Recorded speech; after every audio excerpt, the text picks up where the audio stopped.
जदयू में तो मैंने बताया ना जी, मैंने बहुत पहले कहा था कि डूबता हुआ जहाज था। पिछले बार मैंने कहा था डूब गया। नीतीश बाबू अभी क्या कह रहे हैं 2025 में महागठबंधन क्या रहेगा, नहीं रहेगा, बचेगा नहीं बचेगा। अब वहाँ बच कौन रहे हैं? मुख्यमंत्री जी और उनके परम प्रिय राष्ट्रीय अध्यक्ष जी, और तो कोई है ही नहीं इस पार्टी में जी। बिहार में जब से जदयू ने महागठबंधन के साथ गठबंधन करके बिहार में सरकार बनाई है, तब से जदयू के ही कुछ लोग बागी तेवर अपनाए हुए हैं। पहले बात आरसीपी सिंह की करेंगे, फिर उपेंद्र कुशवाहा की चर्चा कर लेते हैं।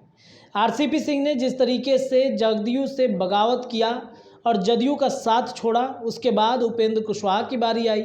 उपेंद्र कुशवाहा लगातार नीतीश कुमार की पार्टी जदयू को बचाने के लिए प्रेस कॉन्फ्रेंस करते रहे, तमाम बातें कहते रहे।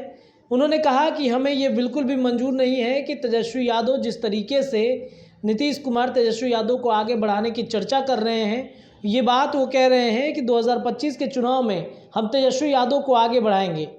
तो ये बात उन्हें ख़ास तौर पे पसंद नहीं था, चूँकि जिस तरीके से जदयू मजबूती के साथ आगे बढ़ रही है, वो चाहते थे कि जदयू से किसी व्यक्ति को 2025 में आगे बढ़ाए नीतीश कुमार। तो उन्होंने भी बगावत कर ली और जदयू में टूट मच गई। उसके बाद लगातार चर्चाएं चली कि कई ऐसे विधायक हैं, सांसद हैं जो जदयू से बगावत कर सकते हैं। और अब देखिए आरसीपी सिंह ने भी एक बार फिर से जदयू पर हमला कर दिया है।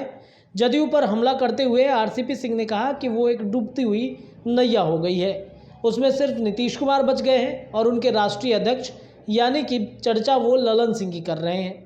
हम आपको सुनाते हैं आरसीपी सिंह क्या कुछ कह रहे हैं। जदयू में तो मैंने बताया ना जी, मैंने बहुत पहले कहा था कि डूबता हुआ जहाज था। पिछले बार मैंने कहा था डूब गया, और सही में डूब गया। अब वहाँ बच कौन रहे हैं?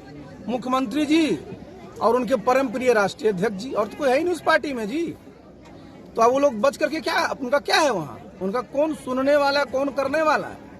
अब तो जो होता है ना, जब जहाज डूब जाता है तो उसका कबाड़ की नीलामी होती है, वहीं सब चले जाते हैं। क्या लग रहा है जीतन राम मांझी भी टूट जाएंगे? अब जाने वो जीतन राम मांझी जी, लेकिन जीतन राम मांझी जी को तो मुख्यमंत्री बनाए थे नीतीश बाबू, लेकिन 9 महीने के बाद हटाया कौन था? इसलिए नीतीश बाबू क्या कहते हैं, अभी वो क्या कह रहे हैं कि 2025 में महागठबंधन के जो नेता होंगे तेजस्वी यादव जी होंगे। आप जरा समझिए कि नीतीश बाबू की पार्टी जो समता पार्टी से शुरू होकर गया था, मैंने बताया ना, उनका संघर्ष ही उन लोग के खिलाफ था। आज उनको आप नेता कहने करें, आप स्वीकार करिएगा नीतीश बाबू, आपकी पार्टी के जितने भी कार्यकर्ता आपके साथ संघर्ष किए, वो कैसे स्वीकार कर सकते हैं? और वैसे भी आप जरा समझिए, नीतीश बाबू अभी क्या कह रहे हैं 2025 में महागठबंधन क्या रहेगा, नहीं रहेगा, बचेगा नहीं बचेगा।